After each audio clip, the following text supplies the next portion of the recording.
Hello, dear friends. Today we continue our acquaintance with the surprisingly candid and detailed memoirs of a Wehrmacht general. Don't forget to rate the video, and let's get started.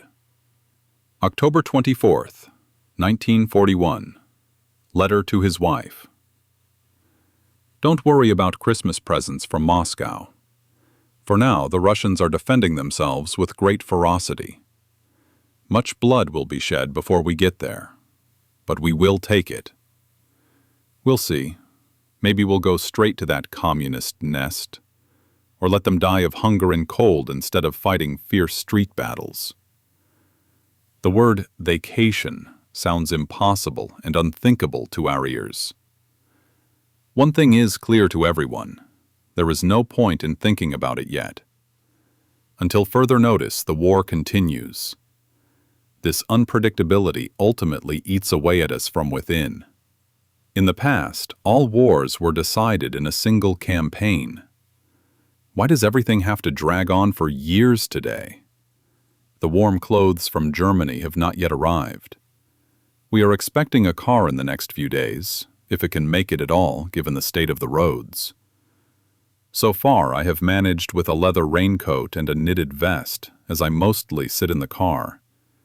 But when I get out, the wind often whistles. We have now ordered Valenki boots and felt blankets to be made for us. It is impossible to buy anything here. Everything has been looted, emptied, and completely destroyed. Fortunately, we managed to start up this felt factory. October 25th, Kozelsk, diary entry. Flight to the Army's location in Yukhnov in good weather. Field Marshal von Kluge acknowledges our supply problems. I learn that the Fourth Army is also experiencing great difficulties. Everything came to a standstill because of the rain and the roads. We are stuck not far from Moscow, our target. We have finally achieved a ratio of 4 German divisions to 1 Russian division, and we cannot take advantage of it. The highway to Moscow is hopelessly congested. It has been given to the 9th and 4th Armies. Now, 2 rear infantry divisions have been tasked with regulating traffic. At the same time, the Russians are only defending the roads. There is almost nothing defending between them. But we too can only move along the roads. The situation is extremely unsatisfactory.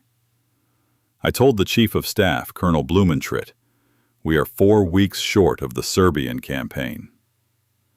Yes, he replied, and they have another 3 weeks, 2 in July and 1 in August, which we lost while our commanders were figuring out whether our next target should be Moscow or the industrial region of Donetsk. We missed the weeks of best weather. Then the order was given to take an operational pause. It's true, in those gloomy days in Bobrowisk, we often talked about how the High Command didn't know what to do. The Führer wanted industry. Braukitsch wanted Moscow. Our battle for Gomel forced us to move south, which could no longer be changed. But even then we had the feeling that the High Command was still hesitant and was only developing the offensive half-heartedly and with insufficient resources. And we had to reap the consequences. But all of Army Group Bach's plans were connected with Moscow. Now it must pay for its mistakes. The weather does not allow for an easy victory. October 27th, letter to his wife. We have lost all hope. All our supplies are stuck in the mud and rough terrain. The trucks have no gasoline, the soldiers have no bread, and the horses have no oats. Often the soldiers do not even know where their trucks are stuck. Since there is no change in the weather to be expected, our advance will be very slow. Other units have better roads and are 60 kilometers from Moscow, soon to reach the city gates. In any case, the weather has unexpectedly thrown a spanner in the works, which is very unpleasant for us. No one would dare to even imagine the condition of the roads here. A thick, muddy slush, 30 to 40 centimeters deep, flows along the road, and when a car or truck drives by, a wave of mud follows in front of it until the vehicle gets stuck. Only a small part of our supplies remain in our warehouses. In such conditions, more and more trucks are breaking down. We had to leave our good passenger cars 60 kilometers behind when we changed position yesterday. We are constantly hoping for better weather. But more often than not, after 2 days of drizzle, it pours like a bucket on the third day. October 29th. Things are not much better for the tank army. They also have major supply problems. Depending on the width of the road, the army is fighting with the tip of its tanks in one company.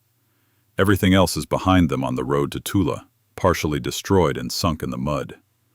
Guderian hopes that by turning east we will open the road to Tula for him. But we ourselves are barely moving. My main request is for fuel, but the tank army can only hope and not promise, so the visit was not particularly successful. Prospects for the war in Russia?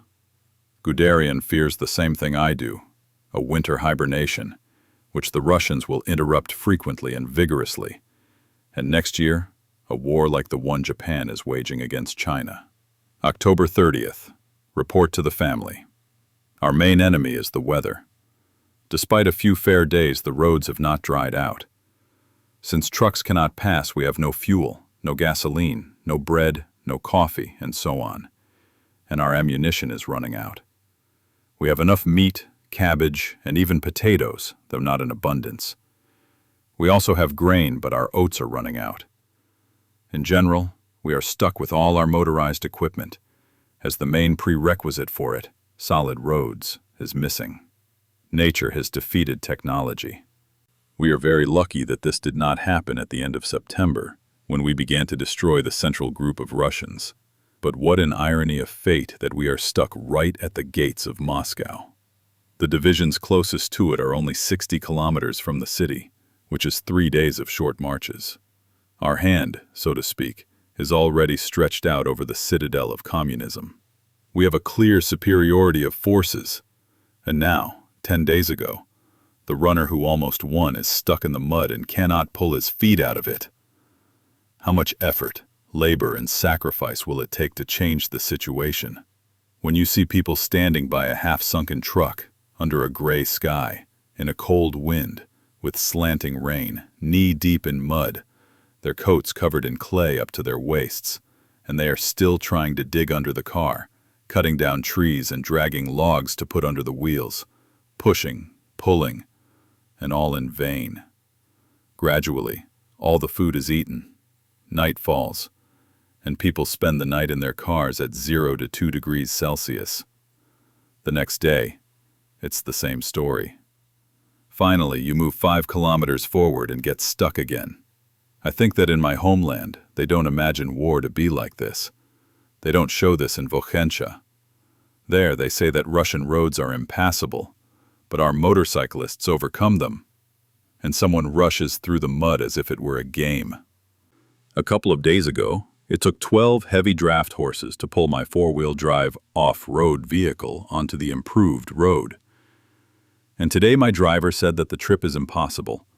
It will take 50 liters of gasoline, and the whole corps has only 80 left. To our surprise, we discovered a farm for breeding silver foxes near Likhvin.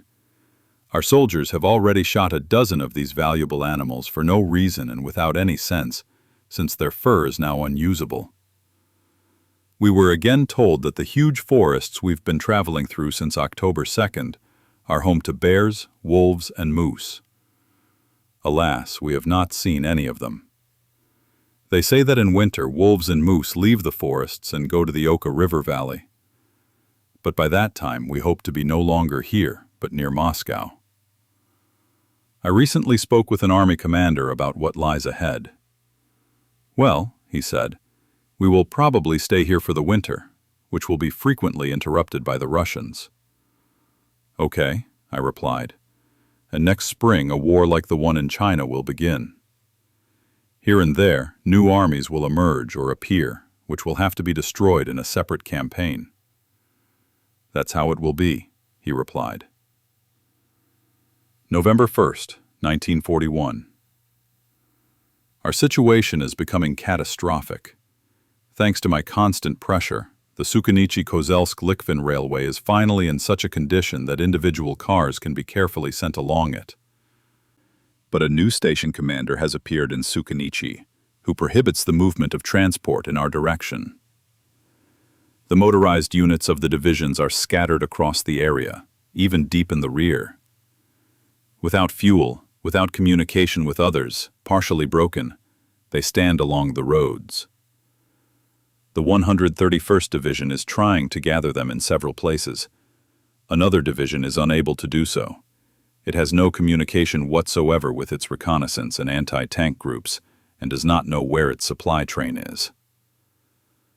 We unloaded the vehicles of one regiment and sent them from Belev to Volkov, where supplies are stored. But the use of combat vehicles for transport supplies means that combat units are not moving forward. Twice our planes dropped bread, but what good is this help? It's a drop in the ocean. What we need is 1. Supplies by rail via Kozelsk. 2. The advance of motorized units. 3.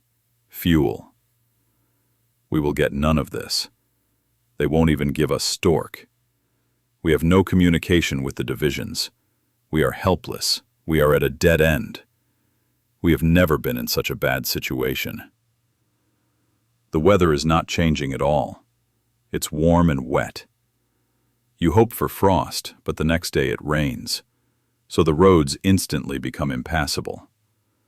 We've been sitting in this damn nest for 8 days now, in the company of bedbugs and mice. There is no hope for an improvement in supplies. We supply ourselves. We bake our own bread. The troops miss their drinking rations the most, which have run out. There is no tea or coffee, and they are forced to live on soup. Otherwise, they live quite well.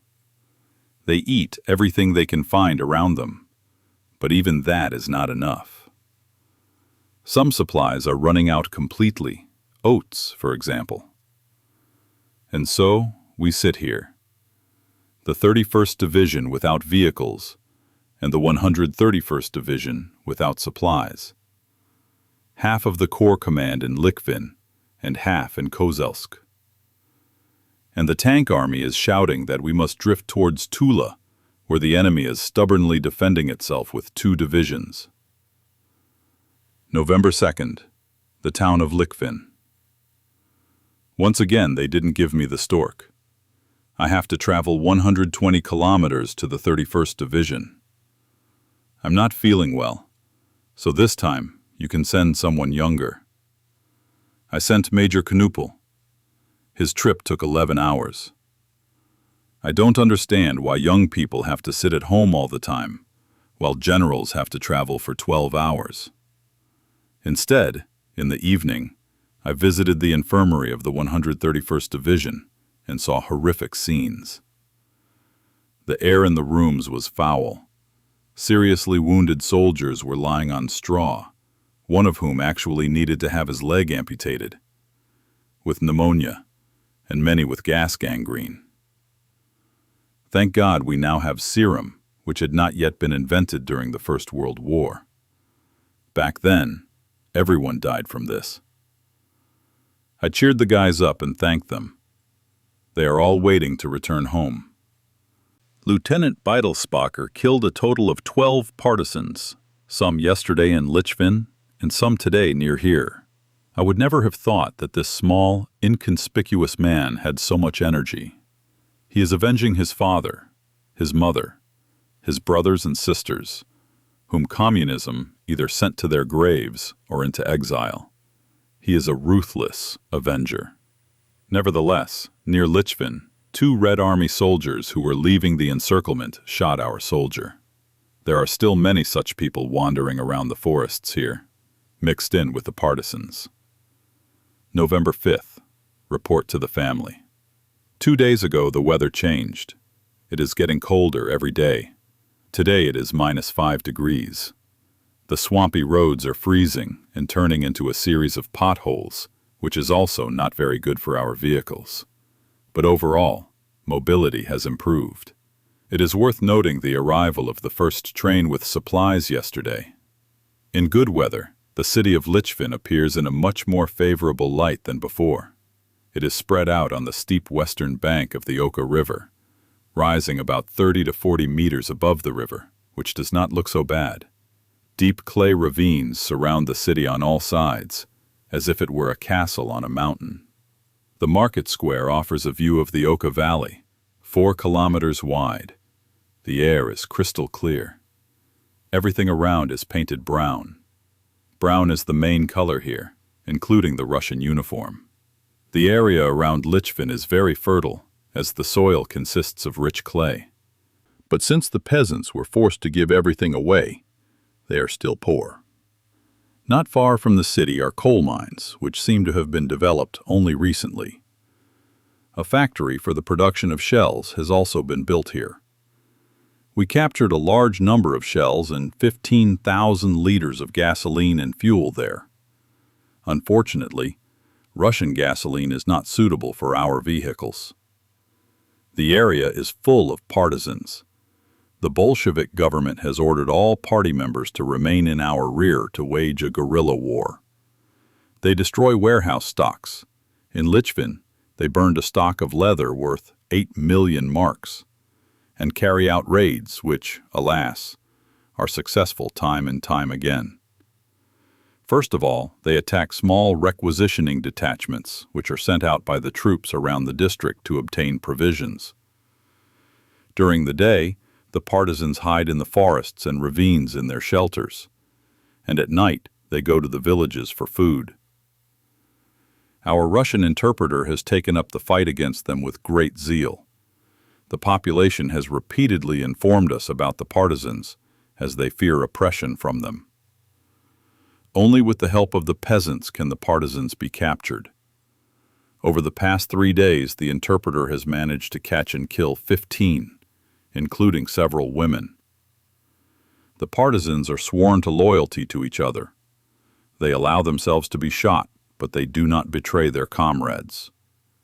They know that they will be destroyed without mercy, and yet they keep their mouths shut and claim that they know nothing. They have real hamster hordes.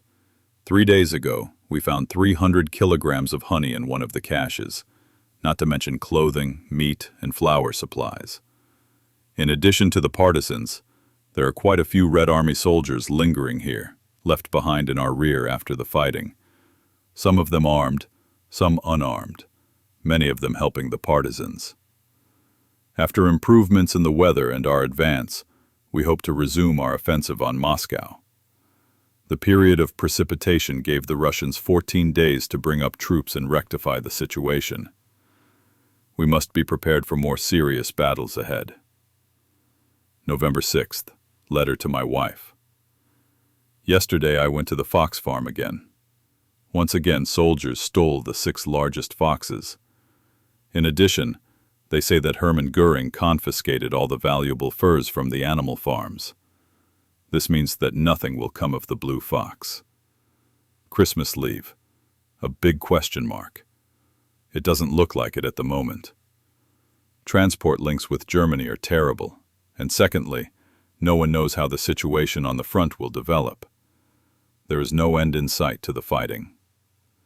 But we are standing exactly where we will be needed in the future to encircle Moscow from the southeast. The most unpleasant tasks are surely ahead of us. Partisan activity near Lichvin is growing noticeably. On the 6th alone, Beitelsbacher caught 60 people, 40 of whom were Red Army soldiers, and he managed to convict and execute 20 of them. They hanged one young man in the city. That is, they relieve the field gendarmes of this joyless work and do it themselves. Balzan watched the spectacle with interest.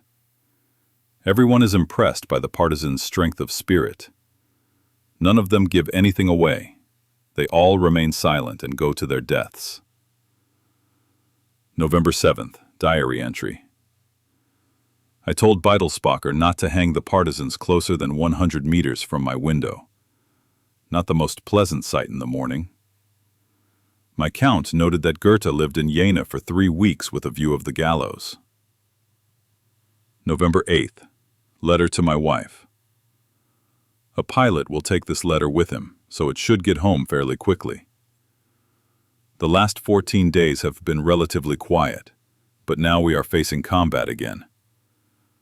The weather is constantly bad, around 0 degrees. At night it snows and freezes. During the day there is fog and rain. The roads are either so slippery that vehicles spin like tops, or they turn into deep swamps. We are now stationed in a poor village, our quarters a nightmarish, bedbug-infested hovel. Our soldiers ask when it will all end. I can only shrug my shoulders and say I don't know. Others ask when they will go on leave, which in the current situation can only be met with a smile. Many have caught colds due to the miserable weather, and scabies is spreading among the soldiers due to their lack of clothing. It has been impossible to wash for weeks. The troops' clothes and shoes are worn to tatters and are almost falling apart. The Russians are better dressed than we are, but the main thing is that they will still lose the war. That's all for today.